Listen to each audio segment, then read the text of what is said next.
हर किसी के मन में ये सवाल जरूर आता है कि केदारनाथ मंदिर को आखिर किसने और किस मकसद से बनाया। और सबसे चौंकाने वाली बात यह है कि केदारनाथ धाम का शिवलिंग बाकी शिवलिंगों से इतना अलग क्यों है, इसके पीछे कौन सा रहस्य छिपा है। हजारों साल पहले जब विज्ञान की आज की तरह तरक्की नहीं हुई थी, तब उस दौर के लोग इस मंदिर को बनाने के लिए इंटरलॉकिंग जैसी आधुनिक टेक्नोलॉजी को कैसे जानते थे। और सबसे हैरान करने वाली बात यह है कि बिना किसी नुकसान के 400 सालों तक ये मंदिर बर्फ में कैसे दबा रहा और इसके पीछे की कहानी क्या है। जब मंदिर के कपाट 6 महीने के लिए बंद हो जाते हैं, तब अंदर जलने वाला दीपक आखिर 6 महीने तक कैसे निरंतर जलता रहता है।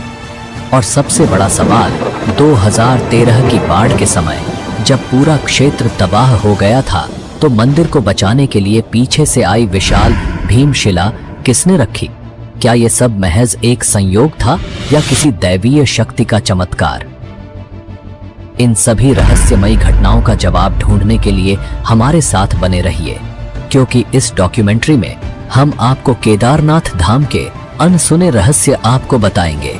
ये वो रहस्य हैं जिनका जवाब शायद आज भी विज्ञान के पास नहीं है। उत्तराखंड में बसा केदारनाथ धाम केवल एक मंदिर नहीं, बल्कि आस्था, रहस्य और चमत्कारों का अद्भुत संगम है। हिमालय की ऊंचाइयों में 12 ज्योतिर्लिंगों में से एक यह पवित्र स्थल सदियों से भक्तों को अपनी ओर खींचता आया है।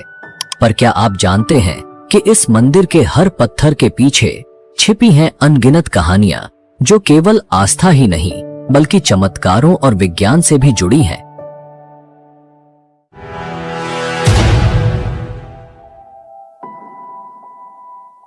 16 जून 2013 की वह काली रात, जब प्रकृति ने अपना तांडव दिखाया और उत्तराखंड के केदारनाथ में हर ओर विनाश कर दिया। लेकिन इसी विनाश के बीच एक ऐसा चमत्कार घटा जिसने लोगों की आस्था को और भी गहरा कर दिया। आइए हम आपको उस समय की भयावहता और चमत्कार के बारे में बताते हैं जिसने केदारनाथ मंदिर को बचाया था। उस रात केदारनाथ में बाढ़ का पानी मंदाकिनी नदी से उफनता हुआ आ रहा था। भारी बारिश और चौराबाड़ी ग्लेशियर के पिघलने से स्थिति और भी भयावह हो गई। पानी, पत्थर और मलबा शहर को अपनी चपेट में लेता जा रहा था। जहां पहले पहाड़ों की सुंदरता थी, वहां अब विनाश का तांडव था। होटल, घर, दुकानें, सब कुछ बहा ले गया। करीबन 6000 लोग मारे गए और लाखों बेघर हो गए। लेकिन एक बात साफ थी, यह आपदा केदारनाथ मंदिर की ओर बढ़ रही थी। क्या यह भगवान शिव के पवित्र धाम को तबाह करने वाली थी? जैसे ही पानी मंदिर की ओर बढ़ा, अचानक एक विशाल शिला, जिसे अब भीमशिला कहा जाता है, पानी के बहाव के साथ बहती हुई मंदिर के पीछे आकर रुक गई। वह पत्थर मंदिर के करीब 50 फीट पीछे रुक गया और बाढ़ के पानी को 2 हिस्सों में बांट दिया। उस क्षण मानो भगवान शिव की स्वयं कृपा ने मंदिर को तबाही से बचा लिया। बाढ़ का सारा पानी भीमशिला से टकराकर मंदिर के दोनों ओर से बह गया। आसपास के सभी ढांचे बह गए, लेकिन मंदिर, शिव का यह पवित्र धाम, चमत्कारिक रूप से सुरक्षित बचा रहा। यह सिर्फ एक घटना नहीं थी, यह शिव के प्रति भक्तों की आस्था का जीवंत प्रमाण बन गया। इस विशाल शिला को स्थानीय लोगों ने भीमशिला का नाम दिया।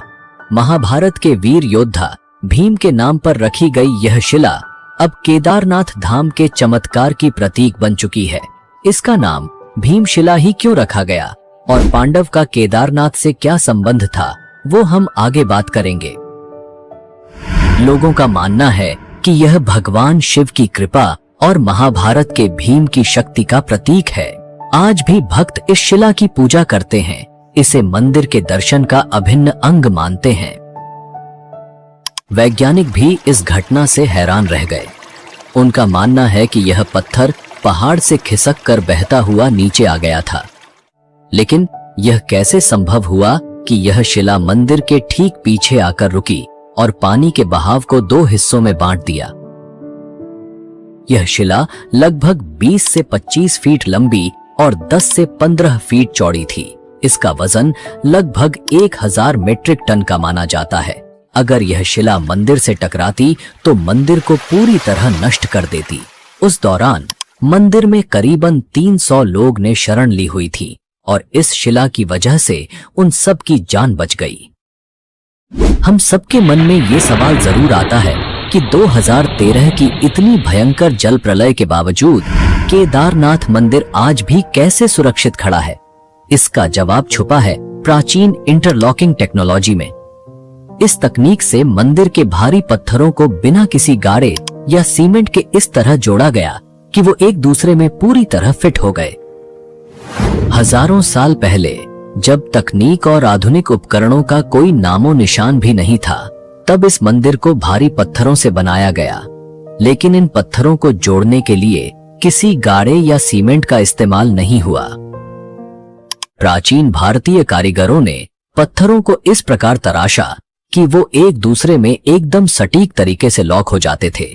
इस तकनीक ने मंदिर को प्राकृतिक आपदाओं से बचाया है, चाहे वो भूकंप हो, भारी हिमपात हो या फिर बाढ़। 2013 की भयंकर बाढ़ के दौरान जब पूरा क्षेत्र तबाह हो गया था, फिर भी केदारनाथ मंदिर पूरी तरह सुरक्षित रहा। यही नहीं, इस मंदिर की दीवारें आज भी वैसे ही खड़ी हैं जैसे सदियों पहले थीं। ये इंटरलॉकिंग तकनीक ही थी जिसने पत्थरों को इतना मजबूत बना दिया कि उन्हें कोई आपदा हिला नहीं सकी। एक ऐसी तकनीक जो आज भी वैज्ञानिकों को चौंका रही है। यही है भारतीय वास्तुकला का कमाल। तो हमारे मन में सबसे बड़ा प्रश्न यह उठता है कि आखिर किसने इतनी मजबूत और अत्याधुनिक तकनीक से केदारनाथ मंदिर का निर्माण किया। इसके पीछे की कहानी और इतिहास को जानना बेहद दिलचस्प है। तो चलिए हम शुरुआत से ही इस पवित्र मंदिर के इतिहास की गहराइयों में झांकते हैं और समझते हैं कि किसने और कैसे इस अद्भुत मंदिर का निर्माण किया।